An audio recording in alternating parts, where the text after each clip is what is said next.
Olá pessoal, hoje vamos dar continuidade às nossas aulas com o assunto de threads. Bom, com relação a threads, como elas estão diretamente relacionadas aos processos, nós precisamos lembrar de qual é o modelo do processo. Bom, o processo ele possui um espaço de endereço exclusivo, um endereço limitado, claro, de 0 até algum endereço máximo. Ele possui uma única linha de execução e ele possui um grupo de recursos ou um agrupamento de recursos que estão à disposição das atividades que ele queira executar. Espaço de endereçamento com área de código e dados para programas, arquivos abertos, processos filhos, tratadores de sinais, alarmes, etc. O modelo da thread está relacionado ao modelo de processos. Então, um conjunto de threads compõe as linhas de execução de um processo. Então, um processo pode ter uma ou diversas threads. Um espaço de endereço. Cada thread também possui um espaço de endereço e múltiplas linhas de controle. Essas linhas são as threads. E elas compartilham o mesmo espaço de endereçamento, sendo menos independentes que os processos, mas elas possuem recursos particulares. Como assim? As threads elas estão diretamente relacionadas aos processos, então vão realizar atividades que são referentes ao processo, mas cada thread, como nós vamos ver no modelo, ela possui um espaço de endereçamento específico relacionado à atividade que ela irá executar. Conforme aqui nós temos um exemplo, um processo com uma única thread, então essa única linha de execução tem acesso ao código, aos dados, aos arquivos, aos registradores, à pilha e realiza a execução desse processo. Quando eu tenho múltiplas threads, o que acontece é que eu tenho uma região de código, uma região de dados, arquivos que são utilizados por todas as threads. Aqui nessa questão nós vamos relembrar de um acesso a uma região crítica e aquela mesma questão que nós vimos em processos, condições de corrida, nós teremos aqui nas threads também. E aí cada uma das threads possui registradores, pilha, que vão estar relacionados diretamente à ação ou à subatividade que ela foi designada. Por que da utilização e criação das threads? Algumas vantagens. Que em muitas aplicações há múltiplas atividades que podem ser realizadas ao mesmo tempo. Se nós estivermos trabalhando com um processo, essas atividades poderão ser realizadas somente sequencialmente. Com as threads nós podemos realizar atividades, se elas forem independentes, melhor ainda, elas podem ser realizadas ao mesmo tempo. Caso elas sejam interdependentes, uma vai ter que aguardar a outra e assim o trabalho, mesmo assim o trabalho pode ser realizado de maneira mais rápida.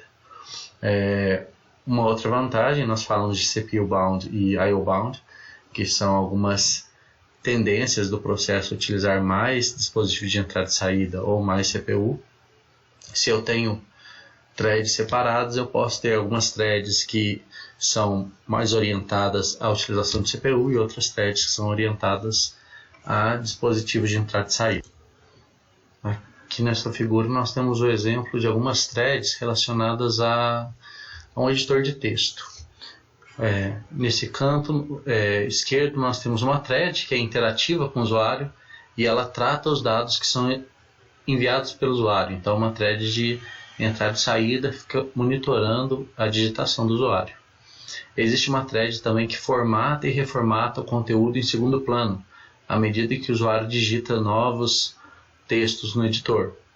E uma terceira thread que realiza backups em disco a cada período de tempos, sem interferir nos outros dois. Então, a cada período de tempo, programado já pelo usuário, através do editor de texto, essa thread será ativada, realizará o salvamento automático do texto e as outras continuam funcionando de maneira independente.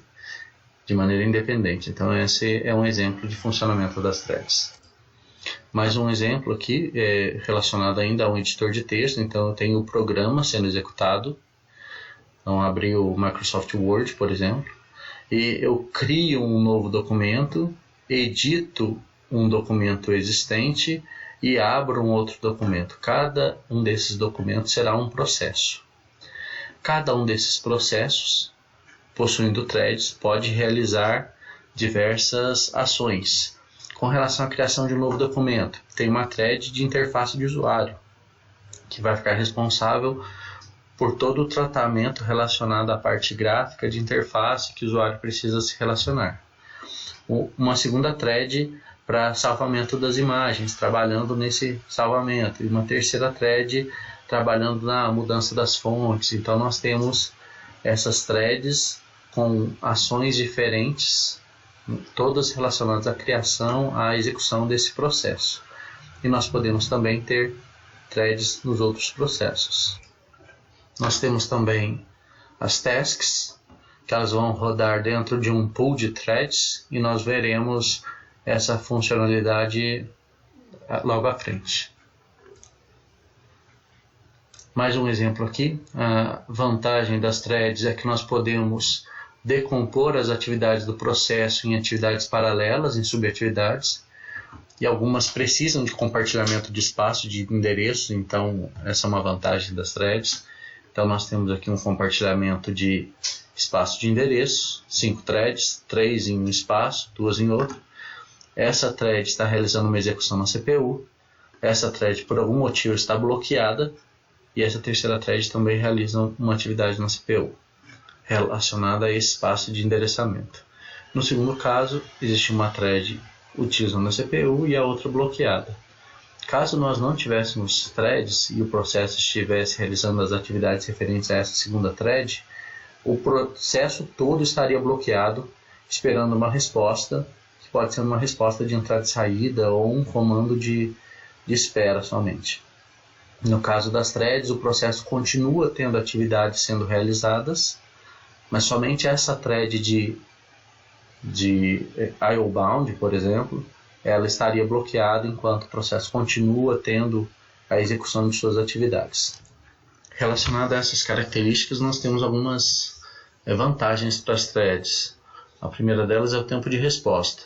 O programa é dividido em várias linhas de execução, então nós podemos ter, como eu disse, enquanto uma thread está bloqueada, outras estão trabalhando e o tempo de resposta do usuário é melhor. Um exemplo de um editor de texto, nós temos a interface do usuário, a leitura do teclado, alguma atividade de I/O, todas essas atividades podem ser realizadas ao mesmo tempo, sendo definidas cada um para uma thread. Temos também o compartilhamento de recursos, que entre processos, o compartilhamento de recursos pode ser através de memória compartilhada ou caixa de mensagens, mas isso pode gerar um overhead. Se eu utilizo threads para isso, elas já compartilham código e dados, por exemplo, uma variável global, compartilham código e dados do processo pai, e esse processo seria, esse compartilhamento seria relativamente mais simples. Nós ainda temos a questão de regiões críticas, condições de corrida, mas vai gerar menos overhead do que a passagem de mensagens e o compartilhamento de memória. E os processos precisam desses mecanismos. Então, compartilhamento de recursos, né? Continuamos usando compartilhamento de memória, caixa de mensagens, tá? Mas as threads, elas, de certo modo, facilitam essa utilização.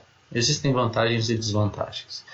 Com relação à economia, é mais barato criar threads no processo do que criar novos processos filhos. Um exemplo aqui no Solaris, é um sistema que não usamos mais, mas o exemplo de que a criação é 30 vezes mais rápida para as threads e a troca de contexto é 5 vezes mais rápida. Então a eficiência computacional é muito grande. E com relação à escalabilidade, as threads podem rodar em paralelo em diferentes núcleos da CPU, enquanto o processo só poderia rodar em um núcleo, né, se eu tenho um processo com somente uma thread. Isso nos auxilia bastante também, né, porque atualmente nós temos diversas computadores pessoais mesmo com diversos núcleos, e a utilização desses núcleos, cada um com uma thread, distribui esse processamento e aumenta a velocidade de resposta para o usuário.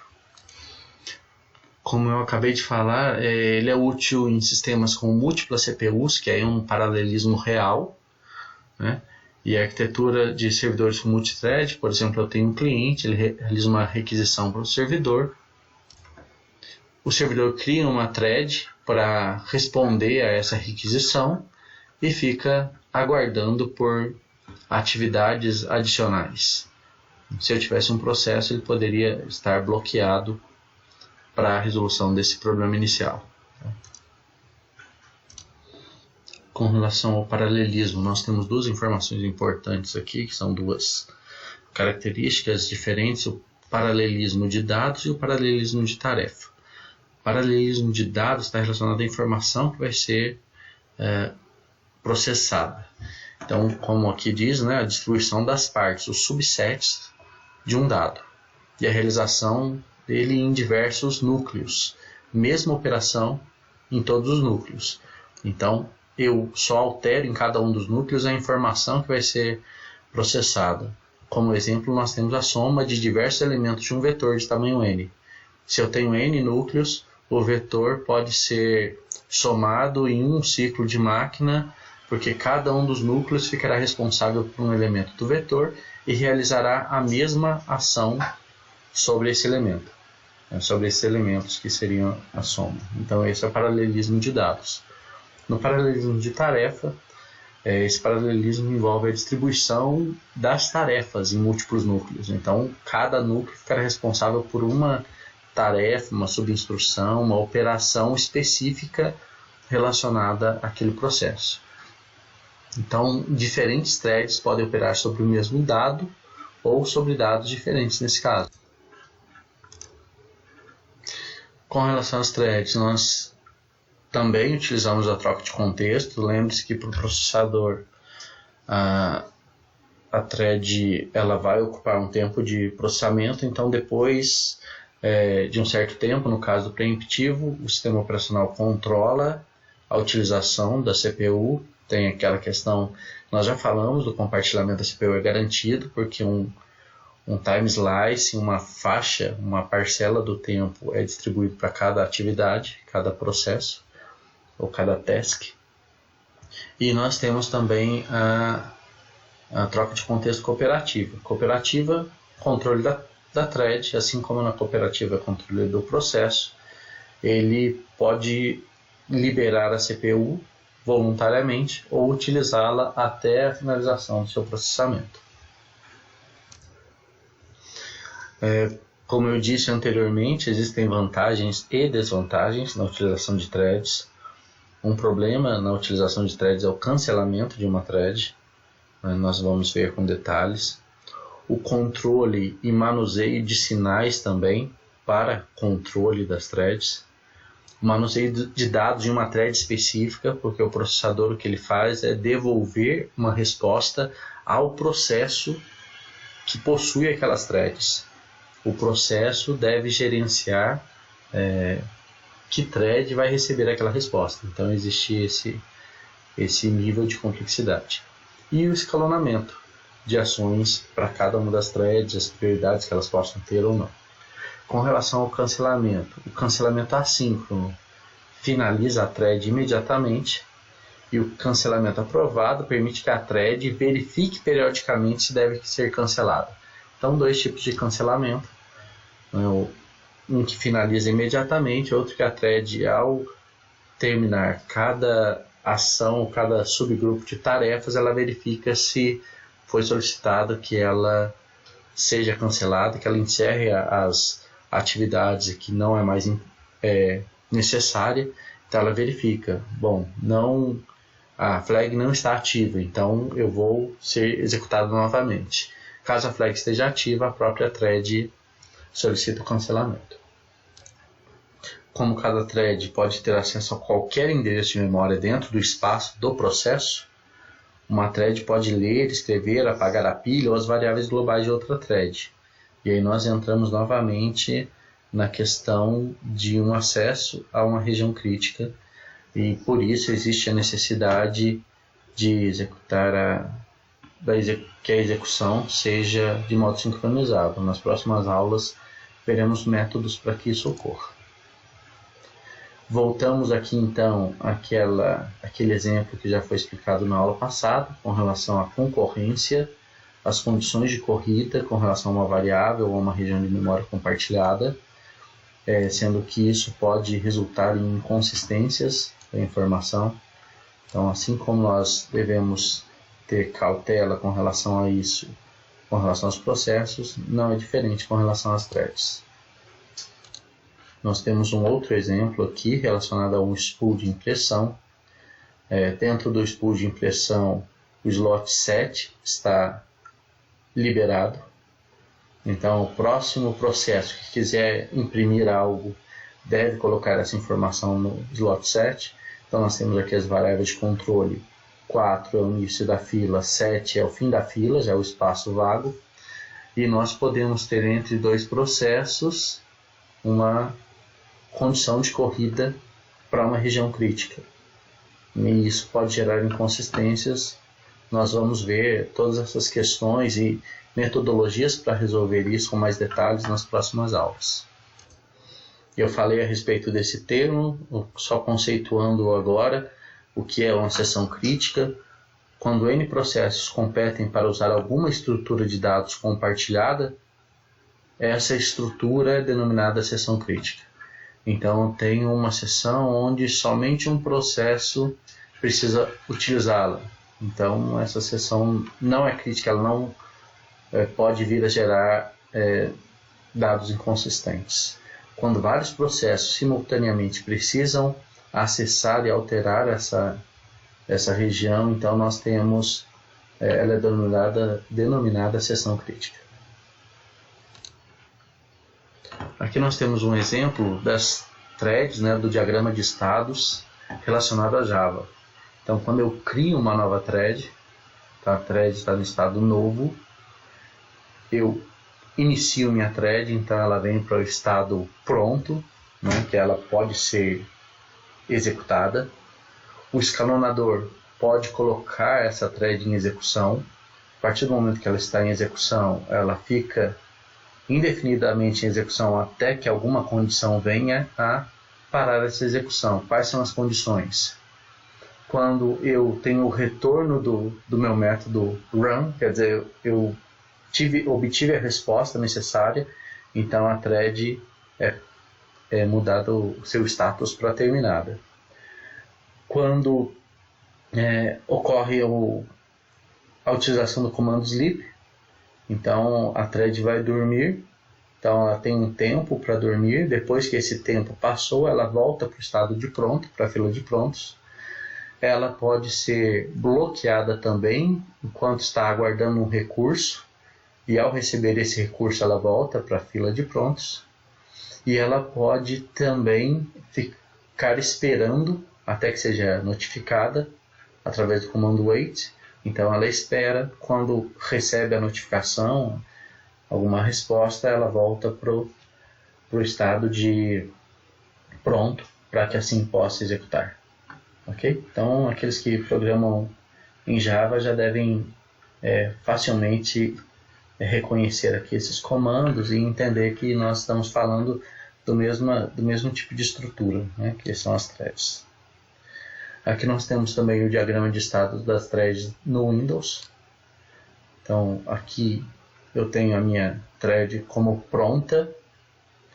Como pronta, ela fica em standby, em espera, até que seja colocada em execução. Quando em execução, se ocorrer a preempção, então ela é retirada do processador e volta para a fila de prontos. Caso a execução seja finalizada, então ela vai para o estado de terminado. Quando ela não está em execução, que é o tempo de espera, então ela está em execução, ela é bloqueada ou suspensa por aguardar algum recurso, então ela vai para waiting. Quando ela é desbloqueada, o recurso está disponível, ela volta para ready. E quando ela é desbloqueada, mas o recurso ainda não está disponível, ela fica em um estado de transição. Assim que o recurso é disponibilizado, ela volta para ready, e de ready para standby, de standby para em execução novamente. Vamos caracterizar agora uma execução concorrente de threads em uma máquina mononúcleo.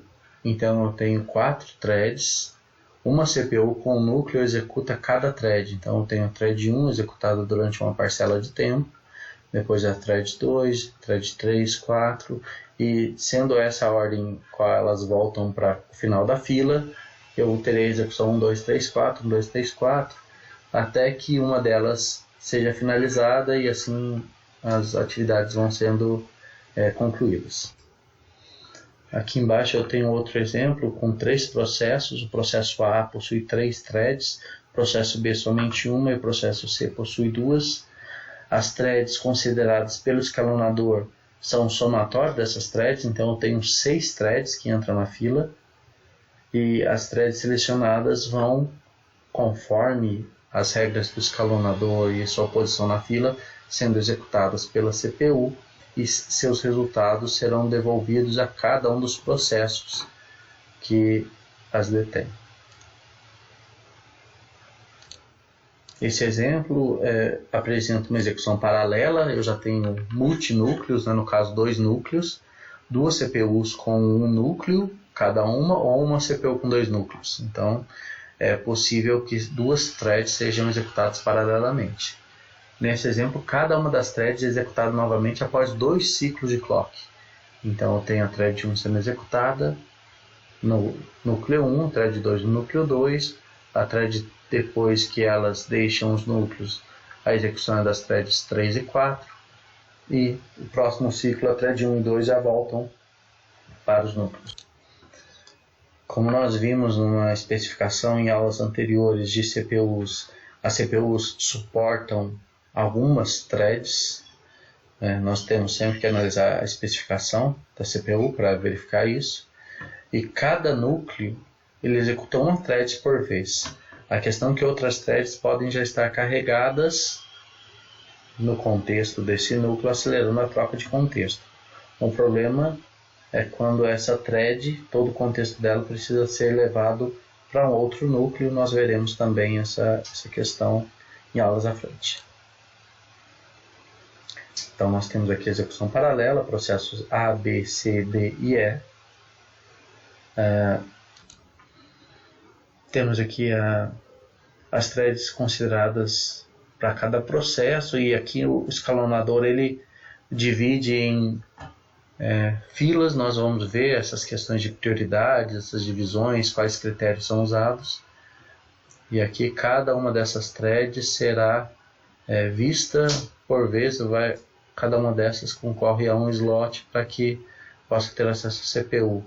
Essas 3 elas possuem uma prioridade maior nessa fila com 3 posições, então para acessar a CPU, e todos esses processos eles concorrem entre si para acesso a um outro grupo de CPUs.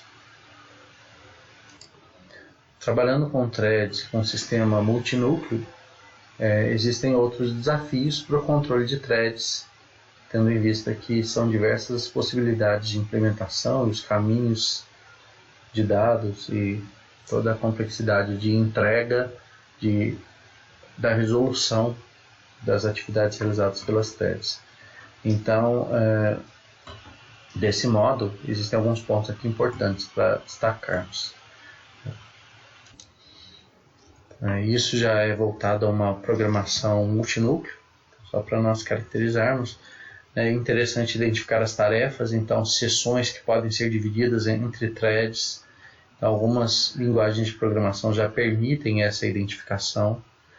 Então eu tenho sessões que são independentes e desse modo o resultado de uma não afeta o resultado da outra, gerando um atraso na resposta final do programa.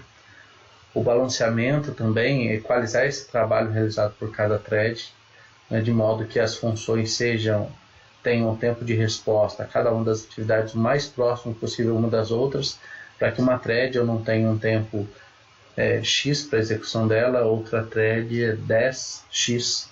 Então essa thread com certeza ela vai voltar muitas vezes para esse núcleo. Então, se as atividades tiverem um tempo próximo de resolução, um tempo esperado, né, próximo às atividades que elas realizam, então é possível realizar um balanceamento. A divisão dos dados, né, para que eles possam ser acessados, então aqui e manipulados. Então aqui nós temos também a questão das condições de corrida que vão influenciar nisso aqui, nesse item. Dependência de dados, então entre duas ou mais threads o acesso deve ser sincronizado, então aqui nós já trabalhamos nesses casos com aquela questão de sincronia de acesso a uma sessão crítica, as condições de corrida e a questão de teste de depuração. Existem muitos caminhos diferentes de execução para a execução do programa em uma arquitetura multinúcleo, e o teste de depuração pode variar caso alguns parâmetros não sejam definidos por parte do programador.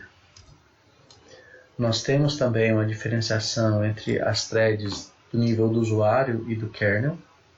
Então, as threads do usuário, o gerenciamento delas é feito por uma biblioteca de threads no nível do usuário. Quais são essas principais bibliotecas? A pthreads, que é do POSIX Linux, a Win32 e a Java Threads.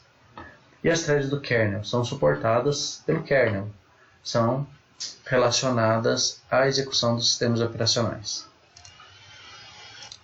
Então nós aqui temos os tipos de threads, nós temos um processo, as threads desse processo, o segundo processo e as threads, nível do usuário, nível do kernel, aqui o sistema em nível de execução e uma tabela de controle de threads dentro do processo no nível do usuário. No nível do kernel nós temos uma tabela de processos. Então eu identifico uma thread que é de tal processo que vai ser executado no nível do usuário, no nível do kernel, perdão.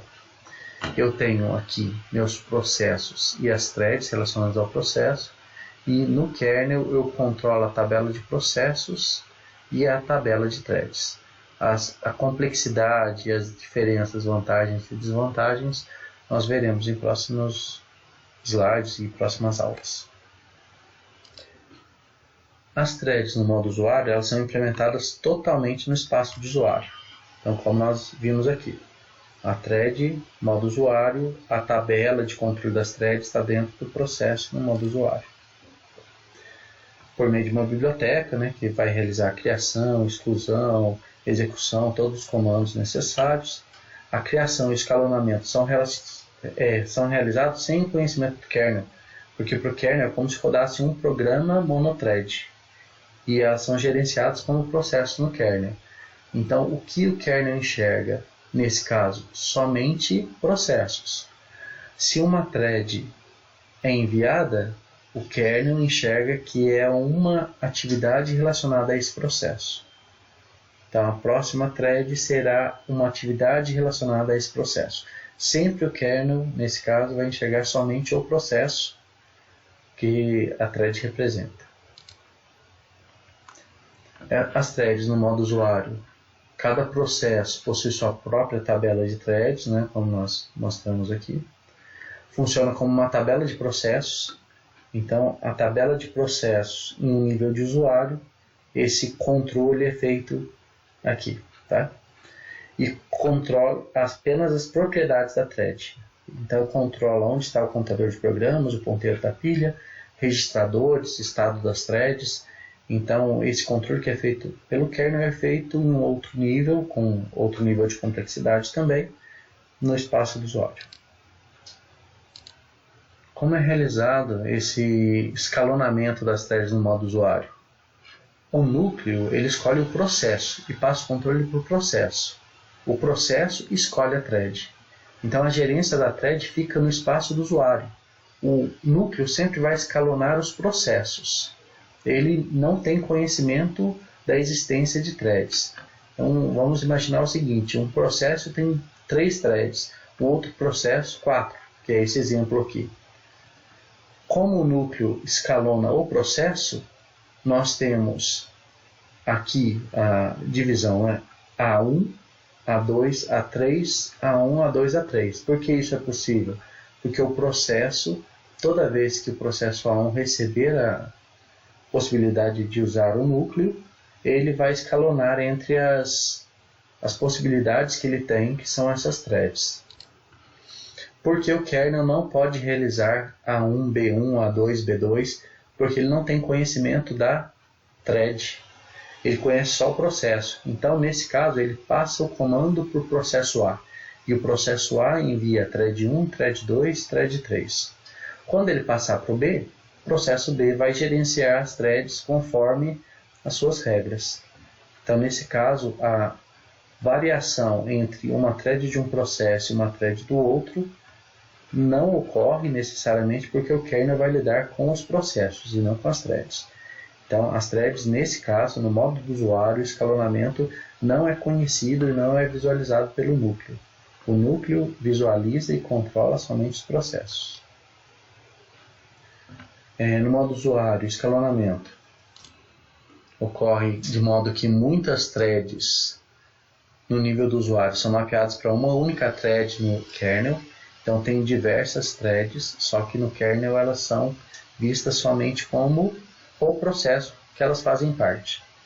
Então, nós temos aqui processo PA, eu tenho diversas threads e todo o espaço de memória e gerenciamento.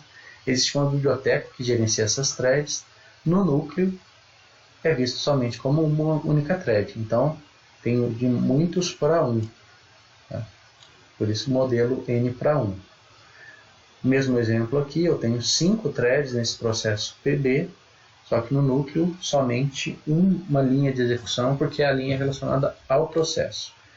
Exemplos, nós temos as Green Threads no Solaris e a Portable Threads no GNU. Agora falando das threads no modo kernel. Elas são suportadas diretamente pelo sistema operacional, a criação, o escalonamento e gerenciamento são realizados pelo kernel. O núcleo possui uma tabela que controla essas threads, tá? Então ela tem todas as threads do sistema e ainda uma tabela de processos separados.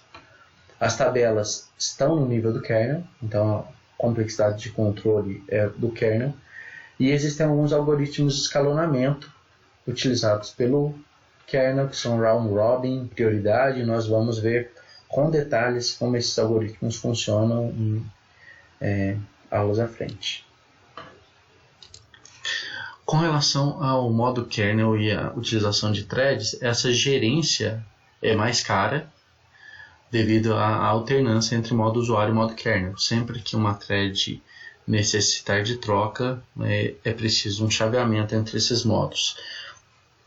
Outra questão, a mudança de contexto também pode envolver as threads e a criação e destruição delas no núcleo é mais caro. Esse mapeamento é 1 para 1 e ocorre desse modo no Linux, na família Windows, no OS 2 e no Solaris 9. São alguns exemplos. Então nós temos aqui, cada thread do nível de usuário é mapeada para uma thread do kernel.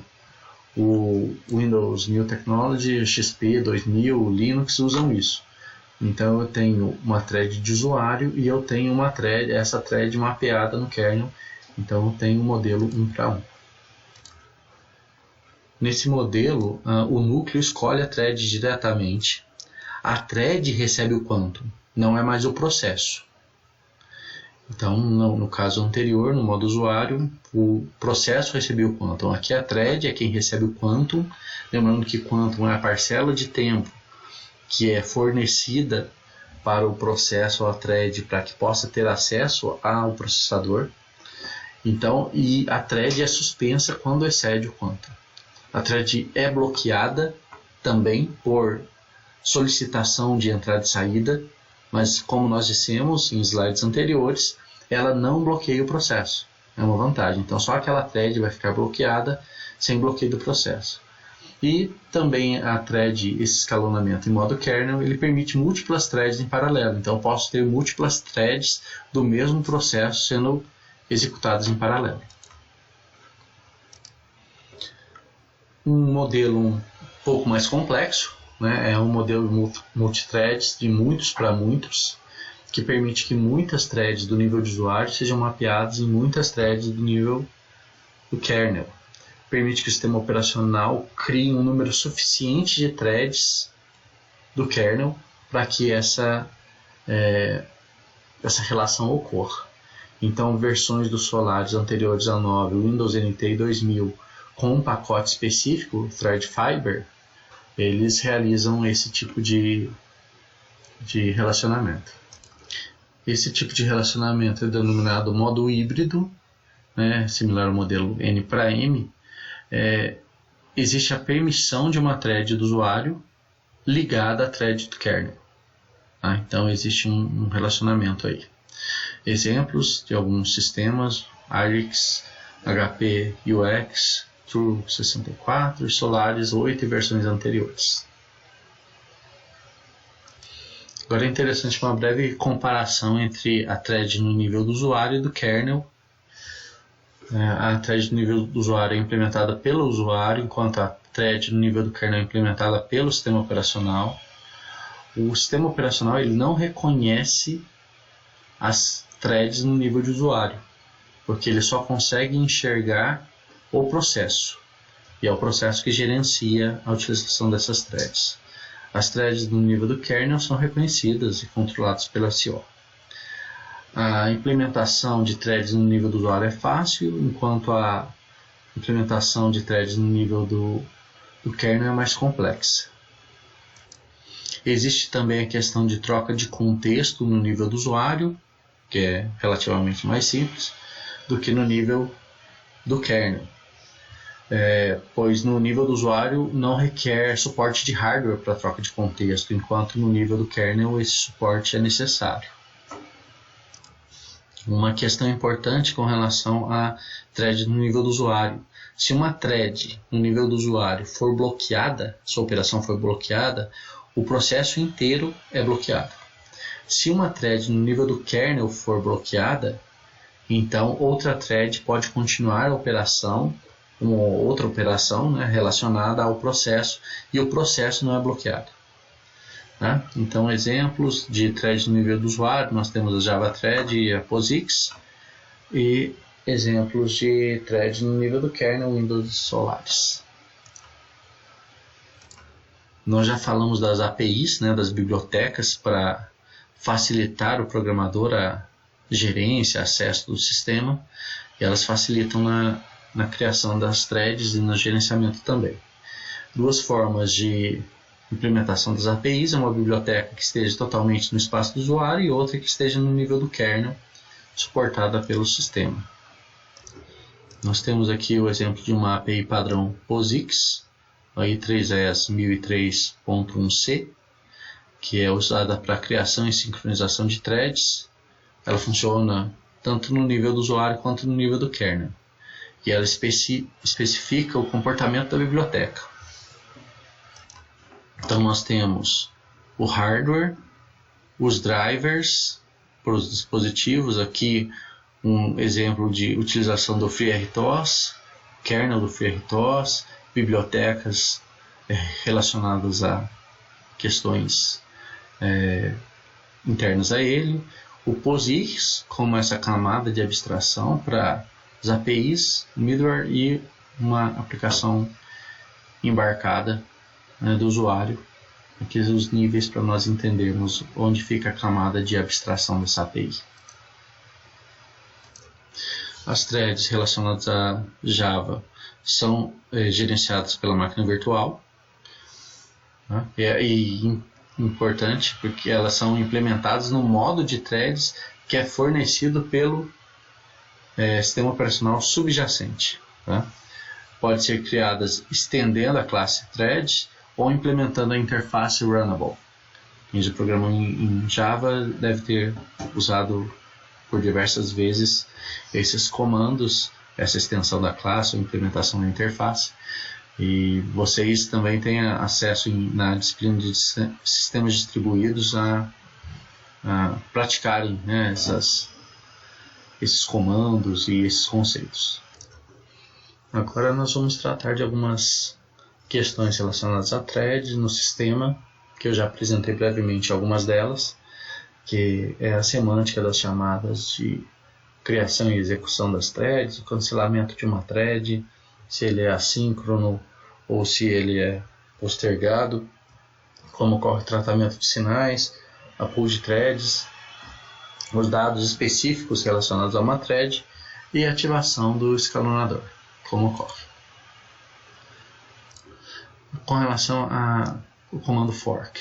Quando eu realizo um comando fork, ele duplica somente a thread que a chamou ou todas as threads, sendo que elas têm relação entre si e todas estão dentro de um contexto de um processo único. Então, respondendo a essa questão, se uma thread, nós vamos ver alguns exemplos práticos em uma próxima aula.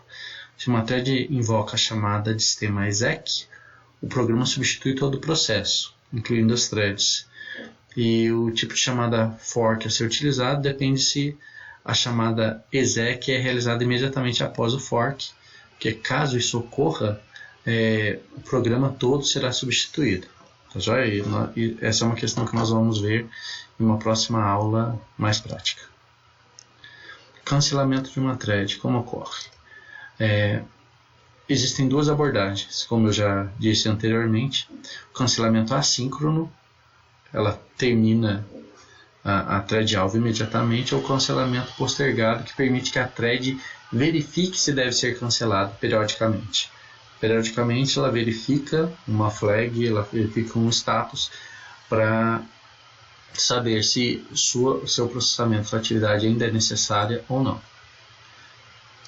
O cancelamento da thread, ele representa o encerramento dessa thread, antes do término da sua execução. Um exemplo múltiplas threads estão buscando concorrentemente uma base de dados, alguma informação, e uma delas encontra o resultado esperado. Por que eu devo deixar que as outras threads continuem procurando se eu já possuo o resultado? Então as outras threads são canceladas. Um outro exemplo, quando o usuário pressiona o botão para carregar uma página web, a thread,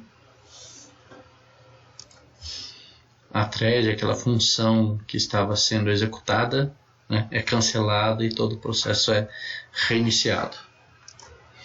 Existe aqui uma questão que merece a nossa atenção, o cancelamento ou a desalocação dos recursos para a thread cancelada. Então a thread ela possui alguns recursos e eles devem ser liberados quando ela é cancelada. Esse gerenciamento possui um certo nível de dificuldade e complexidade. Por isso o cancelamento padrão é aquele onde a thread verifica o ponto de cancelamento, se ela deve cancelar. Caso ela deva cancelar, significa que ela vai devolver todos os recursos que estão sob seu controle e então encerrar sua execução. Os sinais são usados em sistemas Unix para notificar um processo que um evento particular ocorreu, para que esse processo possa realizar ações relacionadas às suas threads, requisições que as mesmas fizeram. Então, um tratamento de sinal é usado para processar sinais. Um sinal é gerado por um evento particular, entrega um processo ou sofreu um tratamento. Se um processo possui somente uma thread, os sinais são entregues ao processo e esse processo sabe que esses resultados estão relacionados a uma única thread. Com relação a processos multithread, o tratamento de sinais é diferente. Existem algumas alternativas. Existe a entrega do sinal especificamente à thread a qual ele se aplica, ao qual o sinal se aplica, é uma resposta para thread X, então a entrega é exatamente para essa thread. Existe uma complexidade nesse controle. O processo, ao receber um sinal, pode entregar esse sinal a todas as threads do processo, e as threads que não tiverem interesse nessa resposta, que não solicitaram, elas vão descartar, tá? Também gera um overhead, gera uma sobrecarga. A entrega do sinal a algumas threads do processo, então algumas threads é uma métrica que o processo tem que criar, e a definição de uma thread específica para o controle e recebimento desses sinais. Ela vai funcionar como um filtro, como controle para entrega desses sinais dentro do processo. Uma questão importante é que quando uma thread é criada, uma pergunta que surge é o que vai ocorrer após a finalização da sua tarefa. Como ocorrerá o seu descarte? Existe todo um tempo para desalocação de recursos e para eliminação da thread. Então, a criação de muitas threads pode utilizar recursos disponibilizados para o sistema, e depois a desalocação dessas threads pode gerar uma sobrecarga também de processamento. E aí uma solução para essa questão é a criação de um pool de threads. A ideia é que um certo número de threads seja criado e alocado nesse pool, e elas vão aguardar para ser utilizadas. Então eu tenho como limite de threads a serem utilizadas aquelas threads que foram criadas dentro do pool. Quando o servidor recebe uma requisição, e se existir uma thread disponível, ela é acordada e executa a requisição. Assim que encerra a tarefa, ela retorna ao pool. Se o pool não possuir threads disponíveis, o servidor aguarda até que alguma delas esteja disponibilizada.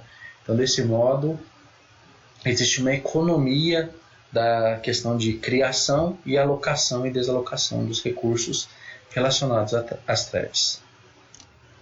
Esse pool de threads possui alguns benefícios, algumas vantagens, que a resposta a uma requisição é mais rápida do que a criação de uma thread. O pool limita também o número de requisições, respeitando a capacidade do processo de processamento do sistema. Ela separa uma questão importante no SEO, que separa a tarefa a ser executada do mecanismo de criação das tarefas. Então permite o uso de algumas estratégias para a resolução dessas requisições, e inclusive dando prioridade a algumas delas. Um exemplo é que uma tarefa pode ser agendada para executar após um tempo de espera, ou pode ser executada periodicamente, assim aquela tarefa tem um acesso periódico ao pool, utiliza a thread e depois libera a sua execução. Surge então uma outra questão: quantas threads devem existir nesse pool de threads? Esse número de threads pode ser determinado de modo heurístico, que vai depender do número de CPU do sistema, quantidade de memória, número de clientes e requisições, então baseado no histórico do sistema. Ou os mais sofisticados, eles podem dinamicamente ajustar esse número de threads no pool de acordo com algumas regras e padrões que um próprio controlador desse pool vai analisando. Bom, em resumo, com relação ao pool de threads, o que é? Ele cria um número de threads que aguardam por trabalho. Isso economiza tempo de criação de thread e tempo relacionado à alocação de recursos também. E desalocação. As vantagens é mais rápido servir a uma requisição do que criar a thread, e permite o controle do número de threads nesse pool, garantindo pelo menos controlando questões relacionadas à eficiência do sistema. Com relação a esse paralelismo das threads, nós temos o GCD, que é a tecnologia para sistemas operacionais Apple, que permite que desenvolvedores identifiquem seções de código que podem ser executadas em paralelo, utilizem esse ambiente, essa tecnologia, e permitam que o código possa ser executado com um paralelismo mais eficiente. Temos também o OpenMP, que é um conjunto de diretivas usado em compiladores que fornecem suporte à programação paralela, em ambientes de memória compartilhada. Então são ferramentas que auxiliam na distribuição, no controle, na verificação desse paralelismo para aumentar a eficiência da programação, quando estiver em execução em uma arquitetura paralela. Bom, como ocorre o armazenamento de dados das threads? Em algumas situações, a thread necessita de suas próprias cópias dos dados. Então, esse fato é chamado de Thread Local Storage, TLS. Mas isso não é uma variável local, tá? Enquanto variáveis locais são visíveis apenas durante a invocação da função, as TLS são visíveis além da invocação da função. Em algumas situações, as TLS são similares a dados estáticos, a declaração de Static Key Data. E a diferença é que TLS é única para cada thread, e a maioria das bibliotecas de thread possuem suporte para TLS. Né? Para o controle dessas threads, existe a questão da ativação dos escalonadores, né? A comunicação que ocorre no sistema para que as threads sejam ativadas, e a ativação desses escalonadores fornece mecanismo de comunicação do kernel para essas bibliotecas, que é chamado de upcalls. E essa comunicação permite que a aplicação mantenha o número correto de threads do kernel, fazendo o controle dessas threads. Temos dois exemplos aqui de muitos para um, né, muitas threads no nível do usuário para uma thread no nível do kernel, enquanto nós temos aqui do lado direito um escalonamento cooperativo e preemptivo, de muitos para um também, utilizando essa ativação dos escalonadores. Então existe um timer, o gerenciador das threads, a fila de prontos e um controle de que thread está usando, que thread em nível do usuário está usando a thread em nível do kernel. Essa estrutura mostrada no slide anterior é conhecida como LWP, para a biblioteca de threads, e funciona como um processador virtual, onde a aplicação consegue escalonar, controlar a execução das threads. Então, um nível de controle aqui entre a thread de usuário e a thread de kernel. Exemplos de sistemas operacionais que usam threads, né? Um exemplo no Windows XP e no Linux. Como ocorre no Windows XP, ele implementa o mapeamento de 1 para 1 no nível do kernel. Cada thread contém o identificador da thread, o conjunto de registradores, pilhas para o usuário e para o kernel e uma área privada de armazenamento de dados. O conjunto de registradores são conhecido como contexto das threads, né, as características dela, e as principais estruturas são a E-thread, a K-thread e a tab, que é a thread, o bloco executivo, o bloco do kernel e o bloco de ambiente. Então nós temos o espaço do usuário, o bloco de ambiente do kernel, depois o bloco tratamento da thread e o bloco executivo no nível mais baixo dentro do kernel space. Okay? Então 3 níveis de controle para as threads. Com relação ao Linux, o Linux se refere a threads como tasks. A criação é feita via uma chamada de sistema clone, permite que uma tarefa filha compartilhe o espaço de endereçamento da tarefa pai. Então nós temos aqui as flags para clone, onde o sistema de arquivos, as informações a respeito deles são compartilhadas, o espaço de memória, os manipuladores de sinais e os arquivos. Então, ok, pessoal, essa foi a nossa visão geral a respeito de threads. Vocês têm à disposição na biblioteca virtual, no Tannenbaum e no Deitel, Tannenbaum capítulo 2, Deitel capítulo 4, as informações relacionadas a esse assunto. Caso tenha alguma dúvida, eu estou à disposição. Por hoje é só. Obrigado.